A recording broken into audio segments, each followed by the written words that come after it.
क्या हुआ उस रात जब वीर महान मिले डब्ल्यूडब्ल्यूई के सबसे बड़े सुपरस्टार, सबसे बड़े लेजेंड से, दी अंडरटेकर से, द डेड मैन से। तो गाइस, मैं हूं आयुष और आज हम बात करेंगे डब्ल्यूडब्ल्यूई में वीर महान दी अंडरटेकर से मिलने गए बैक स्टेज, तब क्या हुआ था। वैसे ही इंसिडेंट रॉ की है। जब वीर महान डब्ल्यूडब्ल्यूई रॉ में अपना डेब्यू करने जा रहे थे तभी बैक स्टेज दी डेड मैन अंडरटेकर भी वहां पर थे। और वीर महान जब डेब्यू करने के लिए तैयार हो रहे थे और निकल ही रहे थे रॉ में डेब्यू करने के लिए, तभी दी अंडरटेकर उनके सामने वहीं पर खड़े रहते हैं।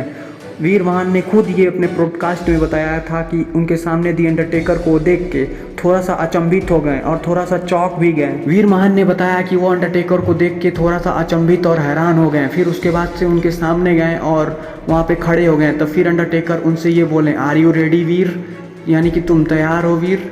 तो वीर महान बोले, यस सर। फिर उसके बाद से अंडरटेकर ने उनके कंधे पे थपथपाया और फिर उनको बेस्ट ऑफ लक विशेष किया उनके रॉ के डेब्यू के लिए। वीर महान बताते हैं कि ये उनका सबसे मेमोरेबल मोमेंट था डब्ल्यूडब्ल्यूई में और उस दिन वो भावुक हो गए। उनके आंख में आंसू लगभग आ चुका था, लेकिन वो बहुत ही कंट्रोल किए। फिर उसके बाद से वो डेब्यू किए मैच में अपने रॉ के और बहुत ही बेहतरीन परफॉर्मेंस देने के बाद वो बैक स्टेज उनका वेलकम करने के लिए बैक स्टेज जिंदर महल और सैंकी सिंह खड़े थे। और वीर महान आते हैं तो सैंकी सिंह और जिंदर महल उनको कंग्रेचुलेसन और बधाई देते हुए उनका पीठ थपथपाते हैं। फिर अंडरटेकर वहीं पर खड़े थे और फिर अंडरटेकर भी उनके पास आते हैं और उनको बहुत सारी बधाइयाँ देते हैं और बहुत सारे विशेष देते हैं। वीर महान बोले कि उन लोग के जाने के बाद मेरे आंख में लगभग आंसू आ गए थे, क्योंकि डब्ल्यूडब्ल्यूई से जिस तरह से मैं रिलीज हुआ था उसके बाद से आने के जिस तरह से ट्रीट डब्ल्यूडब्ल्यूई मुझे कर रही थी वो अनबिलीवेबल था। ये नहीं पता क्यों ऐसा डब्ल्यूडब्ल्यूई मेरे साथ कर रही थी, मतलब इतना अच्छा ट्रीट कर रही थी, क्योंकि वहीं जिंदर महल और सैंकी सिंह ये भी दो रेसलर हैं, इनका इतना वेलकम नहीं हुआ कभी। शायद हुआ था 7 महीने पहले हुआ था जब डब्ल्यूडब्ल्यूई चैंपियन बने थे जिंदर महल, उसके बाद से शायद ही इंडियन रेसलर का अच्छा बुकिंग हुआ हो।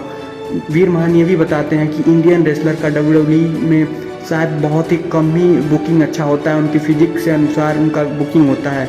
लेकिन पता नहीं डब्ल्यूडब्ल्यूई मेरे में क्या पोटेंशियल देखी कि मुझे बहुत ही अच्छा बुक कर रही है इस टाइम।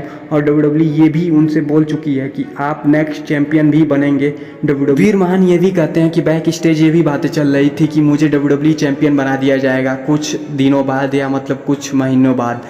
इंडियन रेसलर रिप्रेजेंट करेगा बहुत दिन बाद डब्ल्यूडब्ल्यूई चैंपियनशिप को। उसके बाद से वीर महान ये भी बताते हैं कि रोमन रेंस ने यूनिफाइड कर लिया चैंपियनशिप को, तो प्लान बदल गया और फिर अभी डब्ल्यूडब्ल्यूई प्लान कर रही है रोमन रेंस वर्सेस वीर महान का मैच को। लेकिन इतना जल्दी वीर महान वर्सेस रोमन रेंस का मैच नहीं होने वाला है। डब्ल्यूडब्ल्यूई ये प्लान कर रही थी वीर महान को दी इंटरकॉन्टिनेंटल चैंपियन देने का।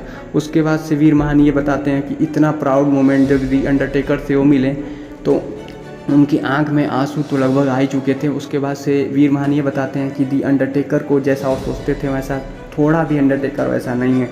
वीर महान सोचते थे डेड मैन बहुत ही खतरनाक होंगे और बहुत ही कम बोलते होंगे, लेकिन वीर महान ये बताते हैं कि जब द अंडरटेकर उनके पास आते हैं और उनका पीठ थपथपाते हैं तो वीर महान को बहुत ही प्राउड फील होता है। और ऐसा शायद ही खली के बाद वीर महान है जो कि अंडरटेकर ने उन्हें मतलब इतना अच्छा ट्रीट दिया है। तो वीर महान बहुत ही ज़्यादा भावुक हो गए थे उस दिन अपने पॉडकास्ट में और ये सारी बातें उन्होंने शेयर की थी। आप पॉडकास्ट देख सकते हैं और वीडियो अच्छा लगा तो प्लीज़ लाइक कीजिए, चैनल को सब्सक्राइब कीजिए, तोड़ मरोड़ दीजिए। Thanks for watching.